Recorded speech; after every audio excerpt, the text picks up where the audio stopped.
आज अपन पढ़ेंगे क्या अस्थि योग, ठीक है। तो कल अपने पढ़ लिए थे कौन से सफल संपत्ति, ठीक है। आज हम पढ़ेंगे क्या अस्थि योग।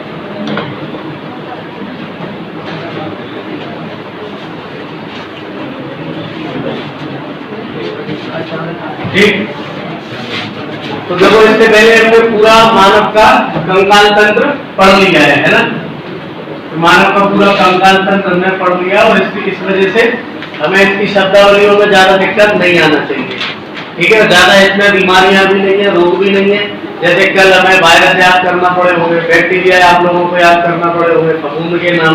इसमें ना फफूंद है, ना बैक्टीरिया है, ना वायरस है, ठीक है। अब इसमें है क्या, तो देखो पहली चीज तो ये कि इसमें जो रोग है वो रोग कौन कौन से हैं। तो देखो एक रोग है कौन सा,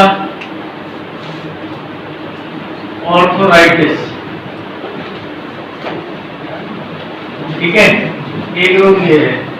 दूसरा जो रोग है वो है क्या, ऑस्टियोपोरोसिस, ऑस्टियोपोरोसिस,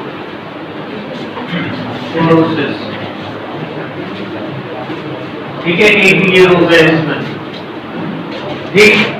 एक रोग है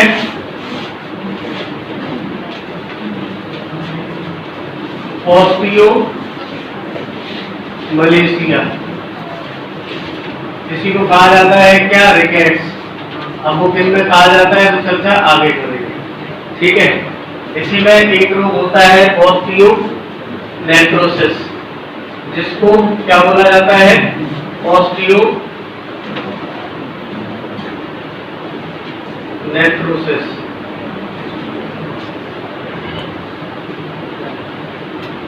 ठीक है। तो ऑर्थोराइटिस है, ऑस्टियोपोरोसिस है, ऑस्टियोमलेशिया है और कौन सा है, ऑस्टियोनेक्रोसिस, ठीक है। अब देखो जरा, सबसे पहली चीज तो ये कि हमने अस्थि जब हम पढ़ रहे थे मानव कंकाल, तो उसमें दो चीजें तो हमने देखी थी कि दो शब्दावलियों का प्रयोग किया जाता है। एक तो होती है क्या, ऑस्टियोलॉजी, और एक होती है क्या, ऑर्थोलॉजी, ठीक है। जब हम बात करते हैं किसकी, ऑर्थोराइटिस की, तो यहाँ पर आपको एक बात याद रखना है कि अपन इसको देसी भाषा में बोलते हैं क्या, गठिया बोलते हैं, गठिया बाय कहते हैं, गठिया बाय होते। तो ये जो ऑर्थोराइटिस है ये क्या है, एक इसको हम कहते हैं अपनी भाषा में कि ये एक प्रकार का गठिया रोग है, ठीक है, क्या, ऑर्थोराइटिस है। अब ऑर्थोराइटिस में यहाँ पर शब्द है कौन सा, ऑर्थो, यहाँ पर शब्द है ऑस्टियो, ये शब्द है ऑस्टियो, ये भी शब्द है क्या, ऑस्टियो, ठीक है। अब ऑर्थो जो शब्द है, ये शब्द अपन ने देखा था कि ऑस्टियोलॉजी में तो अध्ययन किया जाता है किसका, हड्डियों का। और एक होती है क्या, ऑर्थोलॉजी, ऑर्थोलॉजी में अध्ययन किया जाता है किसका, जोड़ों का, ठीक है। तो ऑर्थोराइटिस में मतलब जो जैसे ऑर्थो शब्द लगा है तो इसका मतलब है कि ये संबंधित होगा किससे, जोड़ों से, ठीक है। तो ये जोड़ों से क्या है, संबंधित है, ठीक। अब हमें ये पता है कि जॉइंट्स जो हैं हमारे पूरे शरीर में तीन प्रकार के जॉइंट्स होते हैं। एक तो वो जॉइंट्स होते हैं जिनको पूर्ण संधि कहा जाता है, क्या, पूर्ण संधि। दूसरे जो होते हैं उनको कहा जाता है क्या, अपूर्ण संधि, ठीक है। मतलब जो इम्परमानेंट है, जो फिक्स नहीं है। और तीसरे ऐसे होते हैं जो परमानेंट होते हैं, यानी स्थिर होते हैं, स्थिर संधि, ठीक है। तो तीन प्रकार के पूरे शरीर में क्या होते हैं, जॉइंट्स होते हैं। इनमें से हमने देखा जो पूर्ण जॉइंट होते हैं ये वाले, ये 5 प्रकार के होते हैं जिसमें हमने पिवट, जैसे यहाँ पर हम 5 प्रकार के जॉइंट्स देखें तो कौन कौन से होते हैं। एक हमारे पास होता है कौन सा, पिवट जॉइंट। एक हमारे पास होता है क्या, सैंडल जॉइंट, ठीक है। एक हमारे पास क्या होता है तो प्लेन जॉइंट। एक हमारे पास क्या होता है, हिंज जॉइंट। और एक हमारे पास होता है बॉल और सॉकेट जॉइंट, ठीक है। फिर अपूर्ण की बात करें तो इसमें 2 होते हैं और इसमें 1 होता है। इसका मतलब ये कि इसमें किसी भी प्रकार का कोई भी, इसको अचल संधि भी कहते हैं। अचल संधि का मतलब सिर के, हमारी जो सिर के जॉइंट्स हैं ये हिलते नहीं है, डुलते नहीं है। ये होते हैं आधे दूरी तक क्या होते हैं, हिलते डुलते हैं, कम मात्रा में ये पूरी तरीके से हिल डुल सकते हैं। अब इनकी डिटेल की चर्चा मैं करूंगा नहीं, क्योंकि हमने इसकी चर्चा कर ली है कौन से कहां पर कौन से जॉइंट्स पाए जाते हैं। तो हमारे पास पिवट जॉइंट है, सैडल जॉइंट है, प्लेन जॉइंट है, हिंज जॉइंट है, बॉल सॉकेट जॉइंट्स है। तो कहने का मतलब ये कि जो ऑर्थोराइटिस है कि कहीं ना कहीं इन जॉइंट से संबंधित बीमारी है, ठीक है। अब इन जॉइंट्स में क्या पाया जाता है, बीच में एक पदार्थ पाया जाता है जिसको बोला जाता है सिनोवियल फ्लूइड। क्या बोला जाता है, सिनोवियल। सिनोवियल जॉइंट भी होता है, ये पता है, सिनोवियल जॉइंट भी होता है। तो सिनोवियल इसमें क्या पाया जाता है, फ्लूइड पाया जाता है, ठीक है। तो सिनोवियल फ्लूइड जो पाया जाता है, जो लिक्विड पाया जाता है, वो लिक्विड कहां पाया जाता है, दो जॉइंट्स के बीच में, ताकि हम जब भी कभी मूव करें तो हमें दिक्कत ना हो। अब कभी ऐसा होता है कि जो सिनोवियल फ्लूइड है ये कम हो जाए, ये क्या हो जाए, कम हो जाए, या फिर ये जो जॉइंट्स हैं इन जॉइंट्स के बीच में यूरिक एसिड जमा हो जाए। क्या हो जाए, यूरिक एसिड क्या हो जाए, जमा हो जाए, या फिर शरीर में कैल्शियम की क्या आ जाए, कैल्शियम की कमी आ जाए, ठीक है। तब ऐसी स्थिति में क्या होता है, ऑर्थराइटिस हो जाता है, ठीक है। अब इसमें होता क्या है, तो इसमें ये होता है कि जॉइंट पेन होना शुरू हो जाते हैं, ठीक है। जैसे कि हमारा कौन सा जॉइंट है, हिंज जॉइंट है ना। हिंज जॉइंट ये वाला हिंज जॉइंट है जो सिर्फ एक तरफ मूव कर सकता है, पीछे की तरफ नहीं कर सकता। उंगली की पोरें आगे आ सकती है, पीछे नहीं जा सकती, हिंज जॉइंट है। ये हमारे पास क्या है, बॉल और सॉकेट जॉइंट है, ये भी क्या है। अब अगर इनमें दर्द होता है तो इसे हम कहते हैं जोड़ों का दर्द। तो जब जोड़ों का दर्द स्टार्ट, अधिकतर तो ये क्या होता है, वृद्धावस्था में पाया जाता है, ठीक है। लेकिन कभी कभी युवाओं में भी ये दर्द देखने को मिलता है। तो इस दर्द का कारण क्या है कि या तो सिनोवियल फ्लूइड की क्या आ गई है, कमी आ गई है, या फिर यूरिक एसिड के जो है वो क्रिस्टल्स के रूप में, यूरिक एसिड किस रूप में, क्रिस्टल फॉर्म में क्या हो गया है, जमा हो गया है, या फिर कैल्शियम की क्या आ गई है, कमी आ गई है। और ये अनुवांशिक भी हो सकता है, ठीक है। लेकिन ये अनुवांशिक भी हो सकता है, ठीक है, ये अनुवांशिक भी हो सकता है, ठीक है। तो पहली बात तो ये है कि जो ऑर्थराइटिस है इसमें इसका संबंध शरीर के अंदर जो जोड़ होते हैं उन जोड़ों के दर्द से संबंध है इसका, ऑर्थराइटिस का। और इसका जो अध्ययन हम करते हैं इन जोड़ों का, वो अध्ययन किसमें करते हैं, ऑर्थोलॉजी में। इधर जो ऑस्टियो शब्द है, ये ऑस्टियोलॉजी है जिसमें अध्ययन करते हैं हड्डियों का। तो ये हड्डी से रिलेटेड तो नहीं है कि काय से रिलेटेड रोग है, जॉइंट से रिलेटेड रोग है। इसके लिए जब हम जाते हैं तो किसके पास जाते हैं, ऑर्थोलॉजिस्ट के पास जाते हैं, ठीक है। मतलब इसमें हम अपने जॉइंट का इलाज कराने कहां जाते हैं, ऑर्थोलॉजिस्ट के पास जाते हैं। और इन कमियों की वजह से ये रोग होना स्टार्ट होता है। अब ये जो रोग है, ये रोग पुरुषों में ज्यादा देखा जाता है महिलाओं की अपेक्षा, ठीक है। तो महिलाओं की अपेक्षा ये वाला रोग पुरुषों में ज्यादा मिलता है, ठीक है। और ये क्या है, जोड़ों से संबंधित क्या है, रोग है, ठीक। अब इसमें अगर बात करें कि सिनोवियल फ्लूइड कब कैसे होता है, तो सिनोवियल फ्लूइड के लिए कई बार मैंने आपको अपनी देसी भाषा में ये बताया है कि ग्रीस है ये एक तरीके का, ठीक है। कि जो ग्रीस आपकी मशीनरी में डला है तो वहां पर क्या रहेगा, लुब्रिकेशन रहेगा, और ठीक तरीके से आप मूव कर सकते हैं, अपने हाथ पैरों को हिला डुला सकते हैं, कट की आवाज भी नहीं आएगी और शरीर में तकलीफ भी नहीं होगी, उठने बैठने में परेशानी नहीं होगी, ठीक है। तो और यहाँ पर इसको क्या नाम है, ये सिनोवियल फ्लूइड, ठीक है। या फिर इसको श्लेष तरल भी कहते हैं, जो श्लेष्मा को बनाए रखता है। एक होता है uric acid crystal.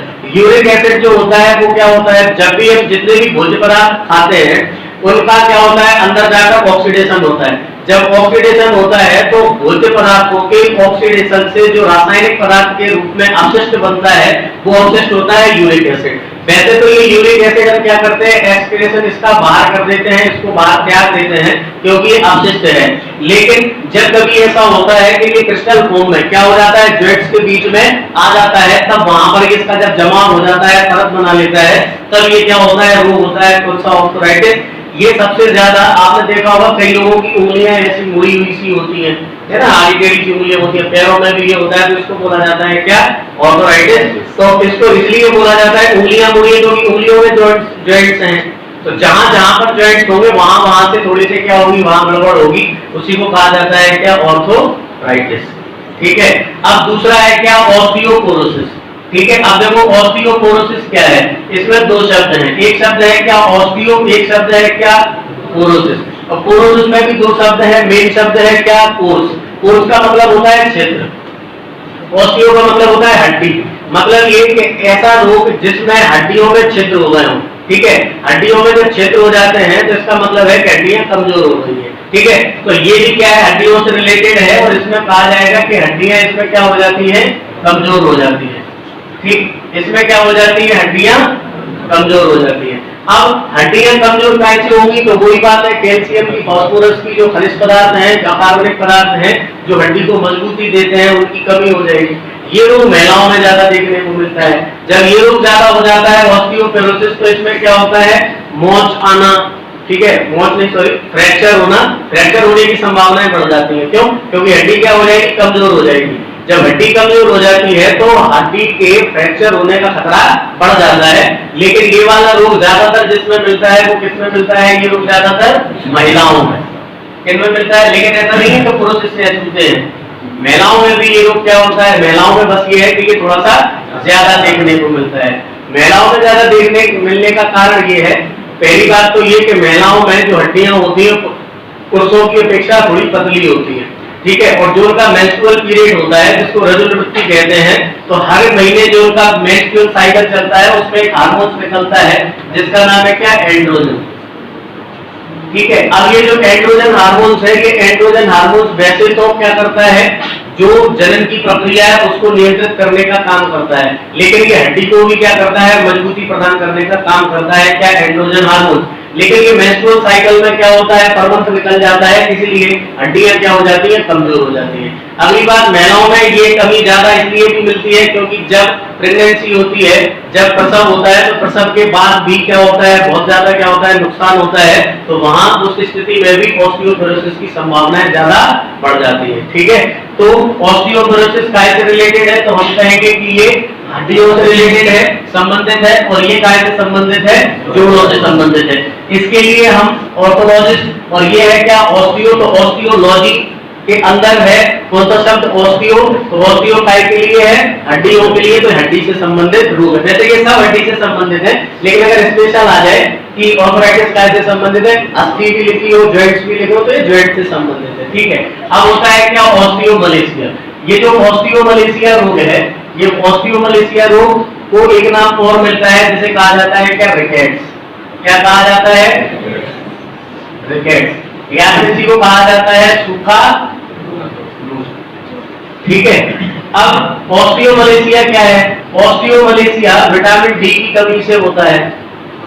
Osteomalacia, calcium तो सब में चलेगा, ठीक है, लेकिन यहाँ पर जो मूल तत्व है, मूल जो पदार्थ है वो क्या है, विटामिन डी। तो विटामिन डी की कमी से होता है क्या, ऑस्टियोमलेशिया रोग। और ये जब बच्चों में होता है तो उसको कहा जाता है रिकेट्स, और जब वयस्कों में होता है उसको कहा जाता है ऑस्टियोमलेशिया, ठीक है। अब ऑस्टियोमलेशिया में विटामिन डी करती क्या है, विटामिन डी ये करती है कि विटामिन D3, ये जो विटामिन डी है, ये विटामिन क्या करती है, ये विटामिन डी हम जो भी भोज्य पदार्थ लेते हैं उसमें जो भी हम कैल्शियम फास्फोरस ले रहे हैं, वो कैल्शियम फास्फोरस का एब्जॉर्प्शन करती है कौन, विटामिन डी। अब विटामिन डी शरीर के अंदर नहीं होगी तो कैल्शियम का फास्फोरस का क्या नहीं होगा, अवशोषण नहीं होगा। और जब कैल्शियम फास्फोरस का अवशोषण नहीं होगा तो हड्डियां कमजोर हो जाएंगी। क्या हो जाएगी, हड्डियां कमजोर हो जाएंगी। तो ऑस्टियोमलेशिया में भी हड्डियां क्या होती हैं, कमजोर हो जाती हैं। इधर भी हड्डियां कमजोर हो रही हैं, लेकिन ये छिद्र होने वाली बात है, ये छिद्र होने वाली बात नहीं है। इसमें एक चीज और है ऑस्टियोपोरोसिस में, इसमें क्या होता है, जो बोन डेंसिटी होती है, या फिर हम कहें कि अस्थियों की, क्या, अस्थियों की सघनता। पूछा जाता है कि ऐसी स्थिति में क्या होता है, तो ऐसी स्थिति में क्या होता है, अस्थियों की सघनता क्या हो जाती है, कम हो जाती है। इसमें क्या होता है, अस्थियों की सघनता या बोन की जो क्या होती है, डेंसिटी होती है, वो डेंसिटी क्या हो जाती है, कम हो जाती है, ठीक है। तो जब बोन की डेंसिटी कम हो जाएगी, घनत्व कम हो जाएगा तो कमजोर हो जाएगी, घनत्व कम हो जाएगा तो कमजोर हो जाएगी, तो फ्रैक्चर होने की स्थिति बढ़ जाएगी। तो ऐसी स्थिति में ये होता है कि यहाँ पर बोन डेंसिटी क्या हो जाती है, कम हो जाती है।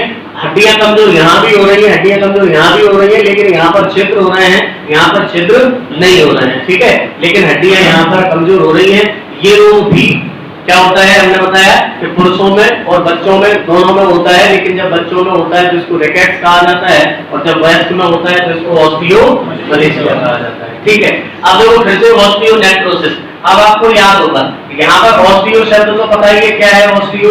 अब नेक्रोसिस आपको पता होगा, जब हम पढ़ रहे थे कोशिका, तो कोशिका में मैंने बताया था कि कोई भी ऊतक जब शरीर के अंदर मरता है तो उसके लिए नेक्रोसिस कहा जाता है। अब ऑस्टियोनेक्रोसिस का मतलब क्या हुआ, ऑस्टियो मतलब हड्डी, हड्डी के ऊतक जब शरीर के अंदर गलने या मरने लगते हैं, इस रोग को कहा जाता है क्या, ऑस्टियोनेक्रोसिस। तो ऑस्टियो जो नेक्रोसिस है, नेक्रोसिस का मतलब हुआ गलना, ऑस्टियो का मतलब हुआ हड्डी। तो जब हड्डियां गलना शुरू हो जाती है शरीर के अंदर, उसको कहा जाता है ऑस्टियोनेक्रोसिस। ठीक है, क्या कहा जाता है, ऑस्टियोनेक्रोसिस। अब ये जो रोग है, ये रोग ऐसा है कि अभी तक इसका कोई परमानेंट इलाज नहीं है। इसमें बस ये होता है कि आपको शल्य चिकित्सा कराना पड़ती है, ऑपरेशन कराना पड़ता है। तो अगर आपके, वैसे तो ये ज्यादातर कूल्हे में होता है, ठीक है, लेकिन घुटने के जो टखने होते हैं, पटेला होता है हड्डी जो वहां पर भी ये क्या होता है, रोग देखने को मिल जाता है। ठीक है, तो जॉइंट्स पर, मतलब जॉइंट्स पर नहीं, मतलब ज्यादातर घुटने, मतलब ये जो कूल्हे वाली जो हड्डियां हैं उनमें ज्यादातर ये रोग क्या होता है, देखने को मिलता है। लेकिन इसके अलावा अन्य जगहें भी ये रोग क्या होता है, देखने को मिलता है। कौन सा, ऑस्टियोनेक्रोसिस। नेक्रोसिस में हड्डियां गलने लगती हैं, और गल गल के हड्डियां क्या हो जाती हैं, खत्म हो जाती है। और जब ऐसा होगा तो आप समझ सकते हैं स्थितियां क्या हो सकती हैं। तो ये केवल 4 रोग हैं, कौन से, ऑस्टियोमलेशिया, ऑस्टियोपोरोसिस, आर्थराइटिस और कौन सा, ऑस्टियोनेक्रोसिस। ठीक है, तो ये के रोग है किसके, आप कहोगे ये सारे के सारे रोग हैं किसके, हड्डियों पे। इसमें कोई भी हमने वो नहीं रखा है क्या, वायरस, बैक्टीरिया, जीवाणु से इनका कोई वास्ता नहीं है। पेपर में प्रश्न पूछा जाता है, ये ज्यादा पूछा जाता है। ठीक है, ऑस्टियोपोरोसिस, मलेशिया भी पूछा जाता है और नेक्रोसिस भी पूछा जाता है। ठीक है, तो इसे ये समझ आ गया, किसी को कोई डाउट, कोई संशय तो नहीं है। अब एक बार जिसके पहले के नोट्स में ये बता दो, देखो जरा नोट्स में लिखा है क्या, नहीं लिखा हो तो मैं लिखाऊंगा।